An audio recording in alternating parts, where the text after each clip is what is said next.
"You're sleeping in your car tonight," my husband said. "My real girlfriend is coming over." He wasn't kidding. I booked a suite across town. At 3 a.m., my phone lit up with 47 missed calls. Then a text, "Please come back. She saw your picture, Googled your name, and left. Who are you?" Posted by you/quiet strength_Rachel, r/nuclear revenge. The apartment smelled like her perfume when I walked through the door that Tuesday evening. Sweet, cloying, nothing like the subtle citrus I wore. Marcus was standing in the kitchen, arms crossed, leaning against the counter like he owned the world. He did own the apartment. His name on the lease, his furniture, his rules. I had contributed exactly nothing to our living situation except 6 years of loyalty and a paycheck I handed over every month to cover what he called joint expenses. "Pack a bag," he said, not even bothering to look up from his phone. "Tanya's coming over in an hour. You can sleep in your car or find a hotel. I don't really care which." I stood there for a moment, keys still in my hand, briefcase strap cutting into my shoulder. The weight of my laptop felt heavier than usual. Behind Marcus, the sunset was painting the kitchen window gold and pink, and I remember thinking how strange it was that something so beautiful could frame something so ugly. "Excuse me?" My voice came out steadier than I expected. He finally glanced up, annoyed, like I was a fly buzzing around his dinner. "You heard me. Tanya and I need privacy tonight. Tomorrow too, probably. I'll text you when it's safe to come back." 6 years. We had been together for 6 years, married for 4. I had met Marcus at a networking event when I was 23, fresh out of graduate school, drowning in student debt and desperate for any kind of stability. He was charming then. Attentive. He told me I was brilliant, that my mind was beautiful, that he had never met anyone like me. By the time I realized the charm was a costume he wore when it suited him, I was already in too deep. Joint bank accounts. Shared friends. A life that had been built around his preferences, his schedule, his needs. I had known about Tanya for 3 months. Maybe longer, if I was being honest with myself. The late nights at work that smelled like nightclub smoke. The text messages he would laugh at and then delete. The sudden interest in the gym, in new cologne, in checking his appearance before leaving for errands. I had ignored it all because confronting it meant admitting that I had wasted my entire 20s on a man who saw me as furniture. But being told to sleep in my car so his mistress could have my side of the bed. That was different. That was a line I did not know existed until he crossed it. "Fine," I said. Marcus looked surprised. He had expected tears, probably. Begging. The usual script we had rehearsed over the years whenever he did something cruel, and I pretended it was my fault. This was not the script. "Fine?" he repeated. "Fine. I'll go." I set my briefcase down on the kitchen table, right on top of the mail he had not bothered to sort. "But I need to pack a few things first." He waved his hand dismissively. "Make it quick. And don't take anything that's mine." I walked to the bedroom, pulled my overnight bag from the closet, and started filling it with the essentials. Toiletries. A change of clothes. My laptop. The folder I kept in my nightstand drawer, the one Marcus had never bothered to look at because he had never been interested in my work. That folder contained everything. Every document, every contract, every piece of paper that mattered. I had started keeping it 2 years ago, back when I first suspected that Marcus was not the man he pretended to be.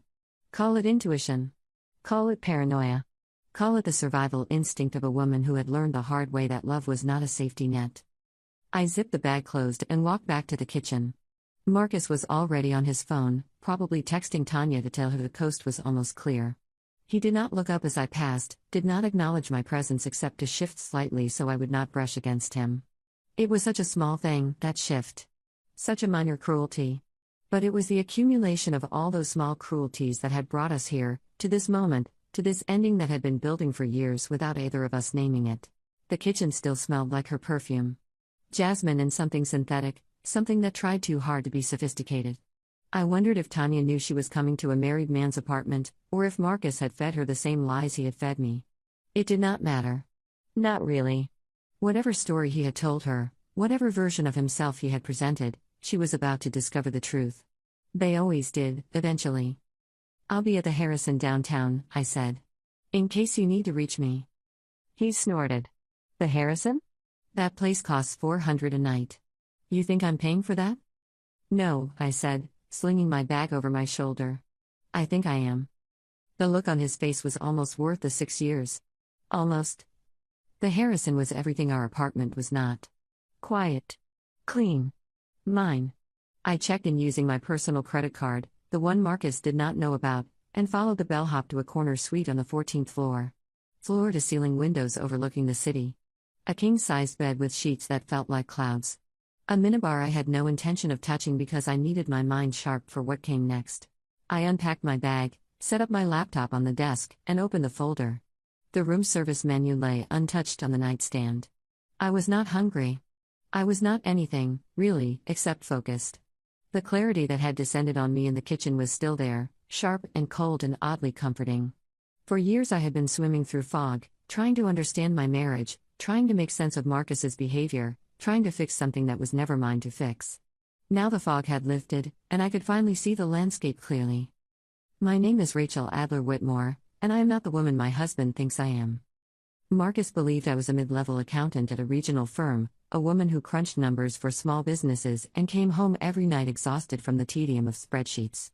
He believed this because I had told him so, and Marcus had never been interested enough in my career to verify.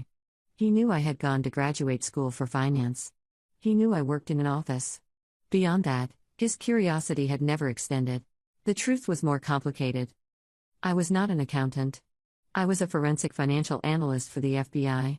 My specialty was tracing hidden assets, exposing fraud, and dismantling the financial infrastructures of criminals who believed they were too smart to get caught. I had been doing this work for 8 years, ever since I graduated at the top of my class and was recruited directly into the Bureau's white-collar crime division. My colleagues knew me as the woman who could find money anywhere, who could read a balance sheet like other people read novels, who had single-handedly brought down a 7-figure embezzlement scheme by noticing a single misplaced decimal point in a quarterly report. Marcus did not know any of this because I had never told him. When we first met, I was still new to the job, still navigating the strange territory of having a career I could not discuss at dinner parties. I had mentioned once, early in our relationship, that my work was sensitive, and Marcus had interpreted that as boring. After a while, I stopped correcting him. It was easier to let him believe I was unremarkable. Safer, too. The kind of people I investigated did not take kindly to being investigated, and the less Marcus knew, the less he could accidentally reveal. Of course, that also meant he had no idea who he was married to. And that ignorance was about to become very, very expensive for him. I poured myself a glass of water from the bathroom tap and stood at the window, looking out at the city lights below. Somewhere out there, Marcus was preparing for his evening with Tanya. Setting the mood. Chilling the wine. Changing the sheets, perhaps, though that seemed like too much effort for a man who could not be bothered to notice his wife's career for 6 years. I wondered what she looked like. Young, probably. Impressed by his confidence, his apparent success, his ability to make her feel special in ways I had stopped feeling years ago. The thought did not hurt as much as I expected. The jealousy that should have consumed me was absent, replaced by something closer to curiosity. What had Tanya seen in Marcus? What had I seen, back when I first fell for him? Had he always been this hollow, or had something changed over the years? These questions felt academic now, puzzles to be solved rather than wounds to be nursed. I opened my laptop and began typing. Over the past 3 months, while Marcus had been sneaking around with Tanya, I had been conducting my own investigation. Into him. Into his business. Into the small marketing firm he had started 5 years ago, the one that seemed to generate far more revenue than its client list could justify. I had not found anything conclusive, but I had found enough to make me curious. Unusual wire transfers. Invoices from companies that did not appear to exist. A pattern of deposits that did not match the pattern of actual work being done. I had not acted on any of it because acting on it would have required explaining how I knew. But now? Now Marcus had given me a gift. He had thrown me out of our home to be with another woman. He had made it clear that our marriage was a convenience for him and nothing more. He had freed me from any obligation to protect him. I picked up my phone and called my supervisor. Janet? It's Rachel. I know it's late, but I need to talk to you about something personal that might become professional very quickly. Janet Andrews had been my supervisor for 5 years, and in that time she had seen me through some of the most challenging cases of my career. She was sharp, practical, and unflappable in the face of complications that would have derailed lesser managers. More importantly, she was someone I trusted completely. When I told her about Marcus, about the strange financial patterns I had noticed, about the situation I now found myself in, she listened without interrupting. I could hear her taking notes, the soft scratch of pen on paper coming through the phone line. "How long have you suspected something was wrong with his business?" she asked when I finished. "Officially? About 3 months. Unofficially? Maybe longer." There were always things that did not add up. But I told myself I was being paranoid. I told myself that just because I investigate fraud for a living does not mean everyone around me is committing it. And now? Now I think I was ignoring my instincts because acknowledging them would have meant acknowledging that my marriage was a mistake. It was easier to believe I was wrong about his business than to believe I was wrong about him. Janet was quiet for a moment. "That's understandable. It's also dangerous. You know that." "I know." The next 3 hours were a blur of phone calls, encrypted emails, and very careful conversations. Janet listened without interrupting as I explained the situation in greater detail, my voice flat and professional even as my heart was racing. She asked the right questions. She did not judge. By midnight, we had agreed on a plan. I would not be investigating Marcus myself. That would be a conflict of interest, and the Bureau took conflicts of interest very seriously. Instead, Janet would assign the case to a colleague, someone I trusted, someone who could approach the situation with fresh eyes. My role would be limited to providing the initial documentation and then stepping back entirely. If there was something to find, they would find it. If there was not, then at least I would know I had done my due diligence. Either way, my marriage was over. That much was certain. Whatever Marcus was or was not doing with his business, he had made it clear that I was not a priority in his life. I could accept that. I could move on. What I could not accept was being treated like a piece of furniture that could be moved aside whenever something shinier came along. I went to sleep around 2 in the morning, my phone on silent, my mind quieter than it had been in months. For the first time in years, I did not dream about Marcus. I dreamed about spreadsheets, which was oddly comforting. Numbers had always made sense to me in ways that people did not. They told the truth, even when they were arranged to lie. They revealed patterns that words could hide. In my dream, the numbers were dancing, rearranging themselves into stories I almost understood before they slipped away. At 3:17 a.m., I woke to the sound of my phone vibrating against the nightstand. 47 missed calls, all from Marcus. A text message that made me sit up in bed and laugh out loud. "Please come back. She saw your picture, Googled your name, and left. Who are you?" I stared at the screen for a long moment, trying to understand what had happened. Then I opened my browser and typed in my own name. The results were not dramatic. I was not famous. But for someone who knew how to look, there was enough. A LinkedIn profile that listed my actual employer. A press release from 3 years ago, when I had testified in a high-profile fraud case and my name had appeared in the court documents. A photograph from a bureau commendation ceremony, buried deep in the results but findable if you scrolled long enough. Anyone paying attention would have seen it. Rachel Adler Whitmore, forensic financial analyst, Federal Bureau of Investigation. Tanya had apparently been paying attention. I turned off my phone and went back to sleep. Update 1. Posted 48 hours later. I did not respond to Marcus for 2 days. During that time, my phone accumulated 163 text messages, 92 voicemails, and 14 emails, all from him. The tone evolved predictably. Confusion gave way to anger, which softened into bargaining, which eventually collapsed into something that sounded almost like genuine despair. I read each message as it arrived, noted the timestamp, and continued with my work. The suite at the Harrison became my command center. I had extended my stay indefinitely, paying in advance with a credit card Marcus did not know existed, drawing on savings he had never thought to ask about. In 6 years of marriage, he had never questioned how I managed to contribute so little to household expenses while still maintaining such a robust wardrobe, such a well-maintained car, such expensive taste in coffee. He assumed I was careless with money, irresponsible, dependent on his generosity. He never considered that I might simply be keeping my finances separate for reasons of my own. The truth was simpler and more pragmatic. I earned nearly twice what Marcus did. My salary at the Bureau was substantial, and my bonuses for high-profile cases were even more so. I had been depositing half my paycheck into a joint account for years, the one Marcus believed represented the entirety of my income, while the other half went into accounts he did not know about. Retirement. Investments. An emergency fund that had grown large enough to sustain me for years if necessary. I had built this safety net quietly, patiently, the way I approached all my work. Not because I was planning to leave, but because I had learned early in my career that people who investigate criminals should always have an exit strategy. On the third day, I finally called him back. Rachel. His voice was hoarse, rough, like he had not slept. Rachel, where are you? Are you okay? I've been going out of my mind. I'm fine, I said. I'm at the Harrison, like I told you. The Harrison? You're still there? That must be costing a fortune. Come home. Please. We need to talk about this. We can talk, I said. But I'm not coming home. Not yet. Maybe not ever. There was a long pause. When Marcus spoke again, his voice had changed. The desperation was still there, but underneath it I could hear something else. Calculation. He was trying to figure out his angle, his play, the way he always did when things were not going according to plan. Rachel, I don't know what Tanya told you, but whatever it was, it's not what you think. She's nobody. She doesn't mean anything to me. I made a mistake, okay? A stupid mistake. But that doesn't change how I feel about you. I didn't speak to Tanya, I said. She left before I could. Then how did you? Wait.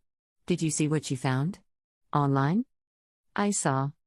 Another pause, longer this time. Rachel. Why didn't you tell me? About your job? About any of it? You never asked. That's not fair. You actively hid it from me. You lied about what you do for a living. I simplified, I said. There's a difference. And considering what I do for a living, I think you can understand why I might not want to advertise it at dinner parties. But to your own husband? Your own husband didn't deserve to know? I let the silence stretch between us, long enough for him to hear how hollow his outrage sounded. This man who had just kicked me out of our home to sleep with another woman was upset because I had kept my job title private. The hypocrisy was almost impressive. Marcus, I said finally, I think we should get a divorce. The sound he made was not quite a word. Something between a gasp and a laugh, strangled halfway out of his throat. You're joking. You're joking, right? Because of one mistake? Because of 6 years of mistakes, I said. And because I don't think either of us has been happy for a very long time. You have Tanya. I have my work. Let's stop pretending this is something it's not. Rachel, you can't just. We have a life together. We have assets. The apartment. The cars. My business. You can't just walk away from all of that. There it was. The real concern, surfacing at last. Not our relationship. Not our history. The assets. I'm not walking away from anything, I said. I'm walking towards something better. My lawyer will be in touch. I hung up before he could respond. The investigation into Marcus's business moved faster than I expected. Within a week, my colleague Sandra had assembled a preliminary report that made my stomach turn. Marcus was not running a marketing firm. He was running a billing scheme, one that had been operating for nearly 4 years. The mechanics were elegant in their simplicity. He would identify small businesses that needed marketing services, propose a contract, and then bill them for work that was never performed. Phantom employees. Fictional campaigns. Invoices for services that existed only on paper. Most of his clients were too small to have sophisticated accounting departments, too trusting to question the invoices, too busy to notice that the marketing they were paying for was not actually happening. The total amount he had stolen was still being calculated, but the preliminary estimate was somewhere north of $2 million. Spread across dozens of clients over 4 years, in amounts small enough that no single theft would trigger suspicion. It was exactly the kind of scheme I had spent my career dismantling, and I had been sleeping next to the architect every night without suspecting a thing. I felt sick when Sandra told me. Sick and furious and, underneath it all, oddly vindicated. My instincts had been right. The strange patterns I had noticed, the discrepancies that had nagged at me, the feeling that something was not quite what it seemed. I had not been paranoid. I had been observant. We're going to need to move carefully, Sandra said during our call. Your connection to him complicates things. Defense attorneys are going to argue bias, conflict of interest, all of it. We need this case to be airtight. I understand, I said. Whatever you need. I'll cooperate fully. There's something else. Sandra's voice was careful, the way people sound when they are about to deliver bad news. The divorce. You should probably hold off on filing until after we make the arrest. If Marcus suspects you're involved in the investigation, he might try to hide assets, destroy evidence, flee the country. We need him comfortable. Complacent. You want me to pretend everything is fine. I want you to not tip him off. Can you do that? I thought about Marcus. About his voice on the phone, about the way he had sounded when he realized his comfortable life might be falling apart. I thought about the way he had looked at me in the kitchen, bored and dismissive, ordering me out of my own home like I was a servant who had overstayed her welcome. Yes, I said. I can do that. The next month was an exercise in performance. I moved back into the apartment, citing the cost of the hotel and Marcus's promises to end things with Tanya. I smiled when he spoke to me. I cooked dinner. I asked about his day. I played the role of a wife who was working on her marriage, and Marcus, desperate to believe that his comfortable life could continue, played along. He was on his best behavior. Attentive. Affectionate, even. He brought me flowers twice in the first week, something he had not done since our first anniversary. He suggested couples therapy, which we attended once before he decided it was too much talking. He told me he loved me, and I said it back, and neither of us meant it. I did not feel guilty about the deception.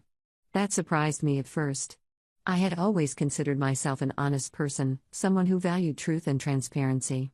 But this was different. This was not a lie designed to hurt, it was a lie designed to protect. To protect his victims. To protect the investigation. To protect myself from a man who had already demonstrated that my well-being was not his concern. During this time, I learned more about Tanya. She was 26, a receptionist at a law firm downtown, and she had apparently believed that Marcus was single. When she had seen my photograph on the nightstand and Googled me out of curiosity, the results had shattered whatever illusions she had been maintaining. An FBI agent. A married man's wife. She had fled the apartment in tears, blocked Marcus on every platform, and refused to speak to him again. I almost felt sorry for her. She had been lied to as thoroughly as I had, just in different ways. The difference was that she had the good sense to leave when she learned the truth. It had taken me 6 years to reach the same conclusion. Sandra kept me updated on the investigation through encrypted channels. The evidence was building. Former clients had been identified and interviewed. Financial records had been subpoenaed. A pattern was emerging, one that painted Marcus not as a businessman who had made some questionable decisions, but as a deliberate, calculating fraudster who had built his entire livelihood on deception. The victims were heartbreaking. A family-owned bakery that had paid for a social media campaign that never materialized, trusting Marcus to bring in new customers during the slowest season of their 30-year history. A small veterinary clinic that had been built for website development that was never completed, forcing them to delay equipment purchases that might have saved lives. A nonprofit dedicated to youth literacy that had trusted Marcus with their limited marketing budget and received nothing in return, ultimately having to cancel programs that dozens of children had been counting on.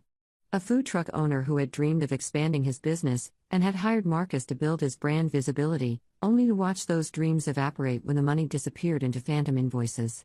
A widow running her late husband's hardware store who had believed Marcus's promises about digital transformation, hoping to modernize the business and preserve his legacy.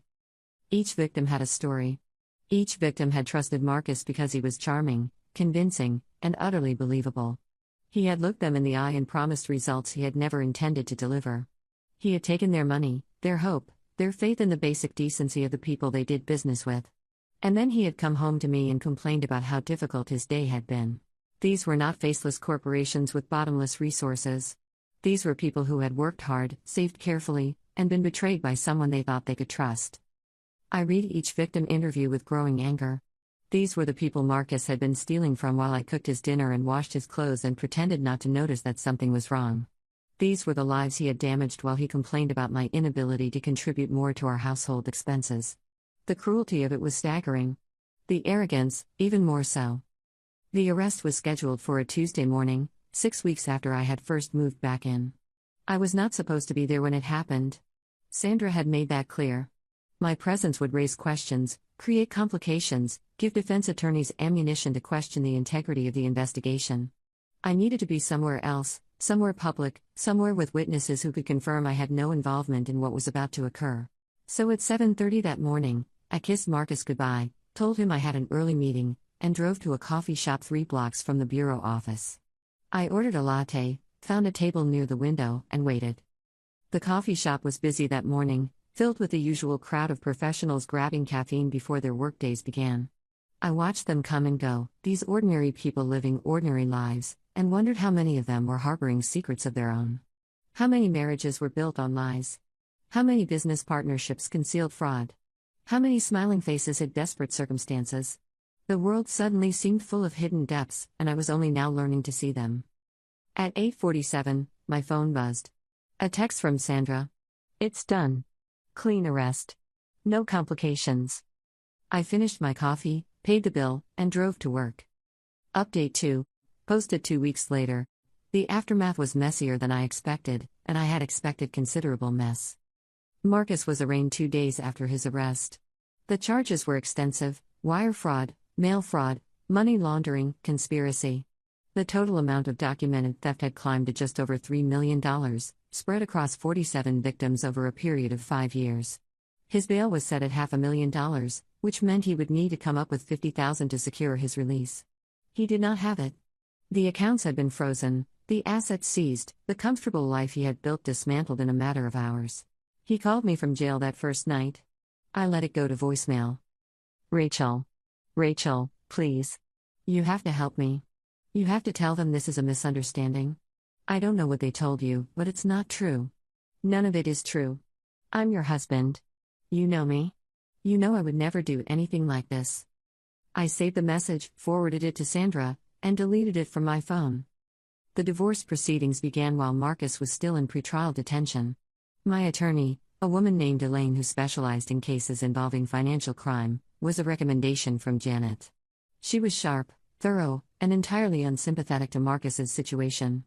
Her opening argument was simple: I had entered the marriage with substantial assets of my own, had maintained those assets separately throughout our union, and was entitled to walk away with what was mine. Marcus, facing criminal charges and the very real possibility of prison time, was in no position to contest. The division was swift and brutal. I took the personal property I had brought into the marriage, my car, my savings, my retirement accounts. Marcus kept the apartment, which was in his name anyway, though its value was likely to be devoured by legal fees long before he saw a courtroom. The joint account, which had never contained much anyway, was split evenly. I did not fight for anything that was his. I did not want it. Every dollar in that account felt tainted now, touched by the fraud I had been unknowingly adjacent to for years. Elaine handled everything with the efficiency of someone who had navigated these waters many times before. She anticipated Marcus's objections before his attorney could voice them, countered every argument with documentation that left no room for interpretation. The proceedings that might have dragged on for months in different circumstances were resolved in weeks. By the time Marcus was preparing for trial, I was already free. The hardest part was the publicity. Marcus's arrest made the local news, then the regional news, then, briefly, the national news cycle. A marketing executive exposed as a multi-million-dollar fraudster. His wife, an FBI forensic analyst. The irony was too delicious for reporters to ignore. My name appeared in articles, in headlines, in the comment sections of online forums where strangers speculated about what I had known and when I had known it. Janet called me into her office 2 weeks after the arrest. I expected criticism, warnings, perhaps even disciplinary action. Instead, she closed the door, sat down across from me, and smiled. "You handled this well," she said. "Better than I would have." "I'm not sure I handled it at all," I said. "I think I just survived it. That's what handling things looks like, sometimes." She leaned back in her chair. "The investigation was clean. No conflicts, no improprieties, no evidence that you influenced the outcome in any way. The prosecutors are happy. The defense has no ammunition. And 47 small business owners are going to get some of their money back." "Not all of it." "No. Not all of it. But some. That's not nothing." I nodded, not trusting myself to speak. Janet watched me for a moment, her expression thoughtful. "You know what I've noticed about you, Rachel? You're not angry. Most people in your situation would be furious. They'd want revenge. They'd want to see him suffer. But you just seem tired." "I am tired," I admitted. 6 years of living with someone who didn't see me. 6 years of being invisible in my own home. I spent so much energy trying to understand why he didn't love me, trying to figure out what I was doing wrong, that I forgot to notice who he actually was. Now I know. And I'm not angry. I'm just done. Janet nodded slowly. Done can be its own kind of victory. Marcus's trial lasted 3 weeks. I attended 2 days of testimony, sitting in the back of the courtroom, watching the man I had married for 4 years try to explain away years of systematic theft. His defense was predictable. He had made mistakes, yes, but they were administrative errors, misunderstandings, The result of poor record-keeping rather than criminal intent. The jury did not believe him. The prosecution presented witness after witness. The bakery owner who had trusted Marcus with her life savings testified with quiet dignity, her voice steady even as she described the moment she realized the campaign she had paid for would never materialize. The veterinarian who had delayed necessary equipment purchases to pay for marketing that never materialized spoke about the animals he could not treat properly because the money had gone to Marcus instead of to X-ray machines and surgical tools. The nonprofit director who had cried on the stand as she described how the organization had nearly collapsed because of Marcus's theft, how they had been forced to cancel the summer reading program that had served underprivileged children for 15 years. The food truck owner testified about his shattered dreams of expansion. The hardware store widow described how she had mortgaged her home to pay Marcus, believing his promises about a modernized website and digital marketing campaign that would save her husband's legacy. Each story was worse than the last, each victim more sympathetic, and Marcus sat at the defense table with an expression of wounded incomprehension that fooled no one. The conviction came on a Thursday afternoon. Guilty on all counts. The sentencing followed 6 weeks later, 7 years in federal prison, with the possibility of parole after 5. Restitution orders totaling $2.3 million, to be paid to his victims over the course of his lifetime. A fine of $100,000. The complete destruction of everything he had built. I watched him being led out of the courtroom in handcuffs, and I felt nothing. Not satisfaction. Not vindication. Just a vast, quiet emptiness where my feelings about Marcus used to live. He had been so large in my life for so long, so central to everything I did and thought and felt, and now he was simply gone. A chapter closed. A book finished.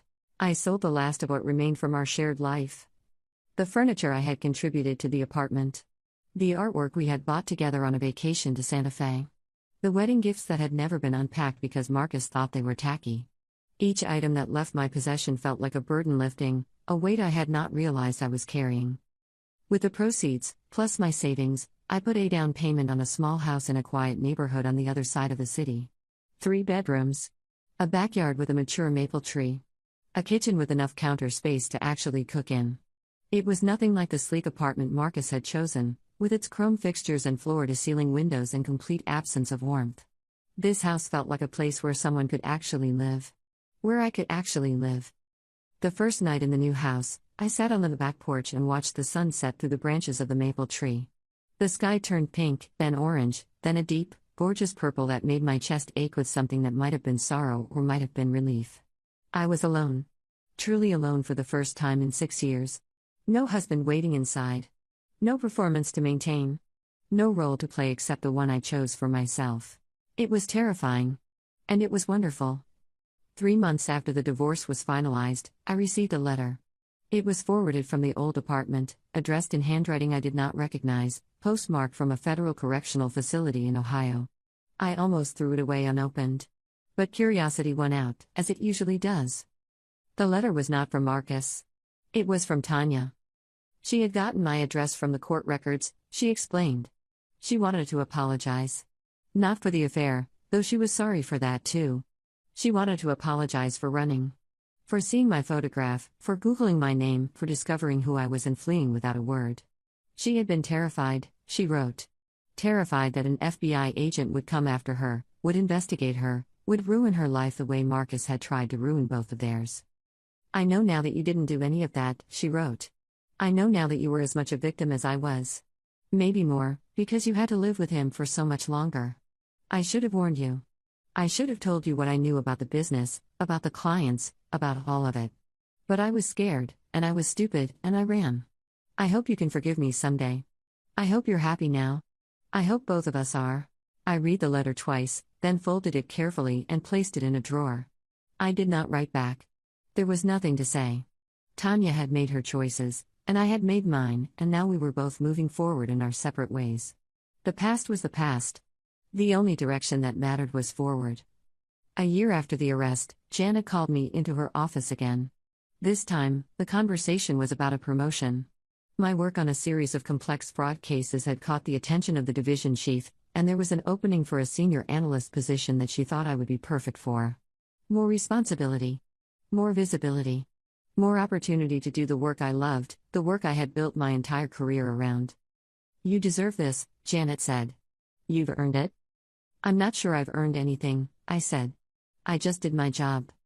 That's exactly what earning something looks like, Rachel. You showed up. You did the work. You didn't let your personal life derail your professional obligations, even when your personal life was exploding around you. That's not nothing. That's everything. I accepted the promotion. The new title came with a new office, a new team, a new set of challenges that made me feel alive in ways I had forgotten I could.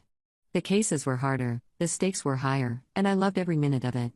For years I had been diminishing myself, making myself small to fit into a life that was never really mine. Now I was expanding. Growing. Becoming the person I had always been capable of being. The house became a home.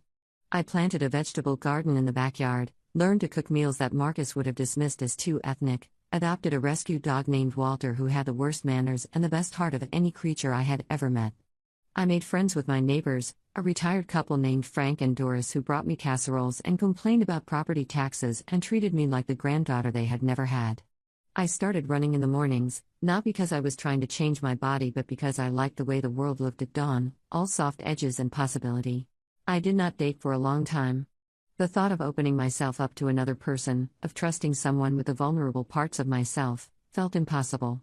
The last time I had trusted someone with my heart, he had used it as leverage against me. He had turned my vulnerability into a weapon, my love into a leash. Why would I ever risk that again? But loneliness has a way of wearing down even the sturdiest walls. Not the dramatic loneliness of isolation, but the quiet loneliness of eating dinner alone every night, of having no one to share the small victories and minor frustrations of daily life. Walter was wonderful company, but he could not discuss the intricacies of my cases or laugh at my terrible jokes or hold my hand when the weight of the world felt too heavy to carry alone. The first date was a disaster. A colleague's brother, well-meaning but spectacularly ill-suited. He spent the entire dinner talking about his cryptocurrency investments, and did not ask me a single question about myself. The second date was marginally better, a pleasant enough evening with an attorney who seemed more interested in my professional connections than in me as a person. The third date ended early when the man in question revealed, halfway through appetizers, that he believed the moon landing was faked. I was ready to give up entirely when Janet, of all people, mentioned that her neighbor's son had just moved back to the city after finishing veterinary school. She described him as kind, funny, and utterly hopeless with women. Something about the way she said it made me curious. Most men Janet encountered were competent, ambitious, focused. Hopeless was not a word she used lightly. His name was Daniel, and our first meeting was not technically a date at all. Janet had invited both of us to a small dinner party at her home, one of those low-key gatherings where colleagues and neighbors mix together over good food and better wine.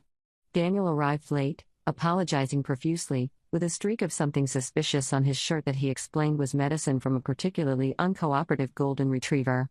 He was not conventionally handsome, but there was something in his face that drew me in. An openness. A willingness to be seen exactly as he was, without pretense or polish. We ended up on Janet's back porch, talking until long after the other guests had gone home. He told me about his work, about the animals he saved and the ones he lost, about the particular heartbreak of loving creatures who cannot tell you what hurts. I told him about my work, about the numbers that danced through my dreams, about the satisfaction of untangling webs that others had woven to hide their crimes. Neither of us mentioned our pasts, our failures, our fears. We simply talked, two strangers discovering that they spoke the same language. A week later, he called and asked if I would like to have dinner. Just dinner, he said. No pressure. No expectations. Just two people who enjoyed each other's company, sharing a meal. I said yes. And then I said yes again. And again. And again. We went on a second date. Then a third. Then a fourth. By the sixth month, we were spending most weekends together, cooking dinner in my kitchen, walking Walter through the neighborhood, talking about everything and nothing until the sun came up. It was easy in a way my relationship with Marcus had never been. There were no games, no calculations, no constant negotiations over who held the power. Just two people who liked each other, building something together one day at a time. I told Daniel everything. About Marcus. About the arrest. About the 6 years I had spent pretending to be someone smaller and simpler than I actually was. He listened without judgment, asked thoughtful questions, and then told me that I was the bravest person he had ever met. Brave? I laughed. I just did what I had to do. That's what brave means, he said. Doing what you have to do even when it's hard. Even when it hurts. Even when you don't know how it's going to turn out. I thought about that for a long time afterward. Brave. I had never considered myself brave. Careful, yes. Cautious. Competent. But brave implied a willingness to take risks, to step into the unknown, to trust that things would work out even when there was no guarantee. I had spent so many years protecting myself, building walls, maintaining safety nets. Was that brave? Or was it just survival? Maybe they were the same thing. Maybe survival was its own form of courage, its own quiet heroism. Maybe the bravest thing any of us can do is keep moving forward, keep building, keep hoping, even when the world gives us every reason to stop. 2 years after the arrest, I received one final communication from Marcus. Not a letter this time, but an email, forwarded through the Bureau's official channels from the prison's monitored communication system. He had been transferred to a minimum security facility and was eligible for parole consideration in another year. The email was brief, formal, nothing like the desperate voicemails he had left in those first weeks after his arrest. Rachel, I've had a lot of time to think about things. About what I did. About who I was. I'm not asking for forgiveness, because I know I don't deserve it. I'm just asking you to know that I understand now. I understand how much I hurt you. I understand how much I hurt everyone. I'm trying to be better. I don't know if I'll succeed, but I'm trying. I hope you're doing well. I hope you're happy. You deserved better than what I gave you. I read the email once, then archived it without responding. There was nothing left to say. Marcus had made his choices, and I had made mine. He would live with the consequences of his actions, and I would live with the freedom I had built for myself from the wreckage of our marriage. Our paths had diverged permanently, and I had no desire to look back. The following spring, Daniel proposed. We were in the backyard, under the maple tree, Walter snoring at our feet, and he pulled out a ring that was simple and beautiful and exactly right. I said yes without hesitation. For the first time in my life, I was choosing someone who had chosen me back. Someone who saw me clearly, understood what he was seeing, and wanted me anyway. The wedding was small. Just family and close friends, gathered in that same backyard, surrounded by the vegetables I had grown and the flowers I had planted and a life I had rebuilt from nothing. Janet came, wearing a dress I had never seen her in before, smiling in a way that made her look 10 years younger. Sandra came with her husband and their twin daughters, who immediately fell in love with Walter and spent the ceremony whispering to him in the front row. Frank and Doris sat beside them, holding hands the way they had for 53 years, crying through the entire ceremony and blaming their tears on allergies. My mother flew in from Oregon, where she had retired after my father's passing. She had never liked Marcus, had never said so directly but had communicated her disapproval in the subtle ways that mothers do. When she met Daniel, her face had softened into something like relief. "This one sees you," she said quietly, squeezing my hand. "Really sees you." Daniel's family embraced me with a kind of warmth I had not expected. His parents, his sister, his nieces and nephews who called me Aunt Rachel before we were even officially related. They were loud and affectionate and sometimes overwhelming, but their love was genuine in a way that Marcus's family's polite indifference had never been. Tanya did not come, but she sent a card with a brief message: "Congratulations on finding your happy ending." I did not correct her. It was not an ending. It was a beginning. But some things are too nuanced for greeting cards, too complex for simple words. The truth is that life does not offer endings, only transitions. One chapter closes and another opens, and we keep moving forward, keep learning, keep growing into the people we are meant to become. That night, after the guests had gone home and Daniel was asleep beside me, I lay awake in the dark and thought about the woman I had been when this story started. The woman who had walked through the door of an apartment that smelled like another woman's perfume, who had been told to sleep in her car so her husband could entertain his mistress, who had packed a bag and walked out into the night without knowing what would come next. That woman had been scared. Hurt. Uncertain. She had not known if she was strong enough to survive what was coming, let alone thrive. But she had done it anyway. She had made the calls, done the work, trusted the process, and emerged on the other side of the fire transformed. Not into someone new, but into a more complete version of herself. The version that had been hiding all along, waiting for permission to emerge. I had given myself that permission. That was the lesson, the truth at the heart of everything that had happened. No one else could grant me the freedom to be fully myself. Not Marcus, not Daniel, not Janet or Sandra or anyone else. Only I could do that. Only I could decide that I was worthy of the life I wanted, and then go out and build it. Marcus had thought he was punishing me that night when he told me to leave. He thought he was asserting his power, demonstrating his control, putting me in my place. Instead, he had set me free. He had given me the push I needed to finally stop pretending and start living. In a strange way, I was grateful. Not to him. Never to him. But to the circumstance that had forced me to confront the truth about my life and my marriage and myself. Without that night, I might have stayed forever. Unhappy, unseen, diminished, but comfortable in my misery. Safe in my cage. The door had always been open, but I had needed someone to slam it in my face before I could see that I was capable of walking through it. I fell asleep that night with Daniel's arm around me and Walter curled at our feet in the moonlight streaming through windows of a house that was entirely, completely mine. Outside, the maple tree rustled in the breeze, its leaves whispering secrets to the stars. Inside, I dreamed of spreadsheets and justice and all the beautiful, ordinary days that were waiting for me on the other side of morning. 47 missed calls. One text message. And the rest of my life, stretching out before me like a road I had never known existed until I was brave enough to look for it. Sometimes the people who try to diminish us become the unwitting architects of our liberation. The cruelest dismissals can become the kindest gifts when they force us to finally see our own worth. You do not need permission to be the person you were always meant to become. The door to your true life has always been open, the only step that matters is the one you take when you finally choose to walk through it.